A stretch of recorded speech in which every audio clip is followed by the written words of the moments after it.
Hai.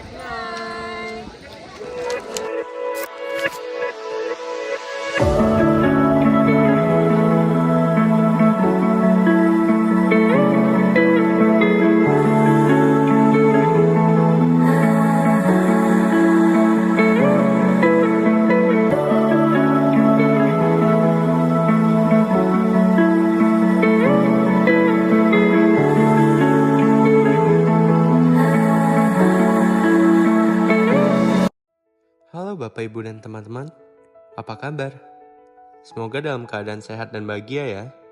Pertama-tama kita ucap syukur pada Tuhan Yang Maha Esa, karena berkatnya kami bisa menyelesaikan studi budaya lokal ini dengan baik dan selamat. Sebelum memulai videonya, izinkan kami memperkenalkan diri terlebih dahulu. Perkenalkan, kami dari kelompok 3, 11 F4 SMA Don Bosco Padang. Saya Kevin, sebagai editor dan videografer, Steven sebagai videografer, Ara, Chelsea, dan Jesslyn sebagai pencari informasi. Kami mempersembahkan video yang berjudul Studi Budaya Lokal P5 Minangkabau. Selamat menyaksikan. Tempat tujuan pertama kami terletak di Batu Sangkar, yaitu Pusat Oleh-oleh Daka-Daka Kurnia. Tempat ini membuat dan menjual berbagai macam makanan ringan khas Minangkabau, seperti daka-daka, ubi cancang, dan berbagai macam makanan ringan khas Minangkabau. Tempat pembuatan daka-dakanya tepat berada di atas toko penjualannya.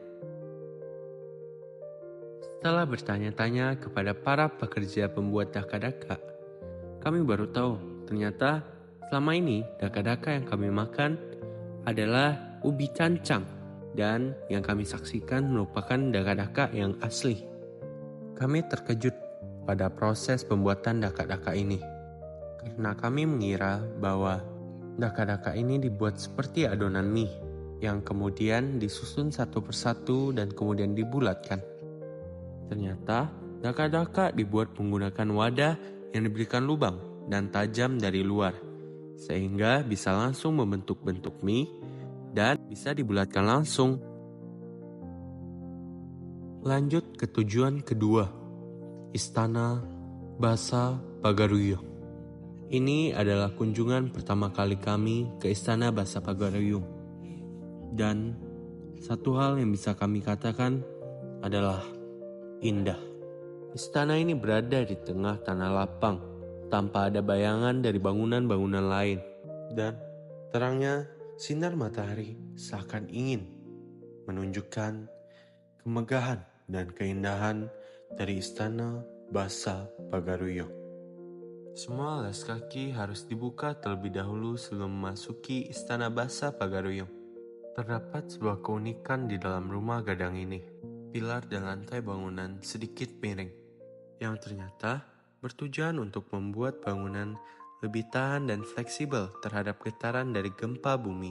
Di dalam rumah gadang ini terdapat pedoman adat istiadat yang bisa digunakan oleh masyarakat Minangkabau. Rumah gadang ini memiliki 3 lantai.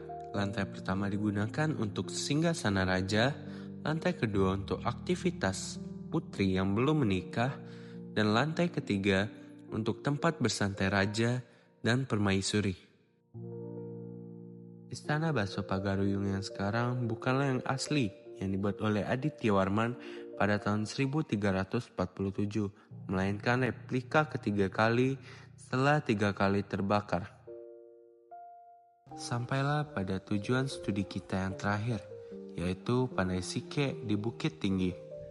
Baru masuk ke dalam tokonya, kita langsung dipamerkan dengan hasil tangan dari para penyongket. Kerajinan Pandai Sike merupakan kerajinan warisan Minangkabau yang kaya akan nilai estetika dan nilai filosofi. Kerajinan ini dibuat secara manual dan membutuhkan ketelitian, keterampilan, dan juga kesabaran yang sangat tinggi. Berakhir sudah video ini. Sebelum menutupnya, kami akan menjawab pertanyaan reflektif. Apa yang akan kami lestarikan? Tentunya kami akan melestarikan semua budaya Minangkabau, baik itu makanan, rumah, pakaian, kesenian, bahasa, serta sikap positif masyarakat Minangkabau dengan mempelajari, memahami, mengikuti, menyebarkan semua aspek kebudayaan itu. So far, ini adalah pengalaman sekolah kami yang paling seru. Meskipun ada beberapa masalah, tapi ini sangat menyenangkan. Terima kasih telah menyaksikan. Maaf jika ada salah kata, kekurangan. Sampai jumpa.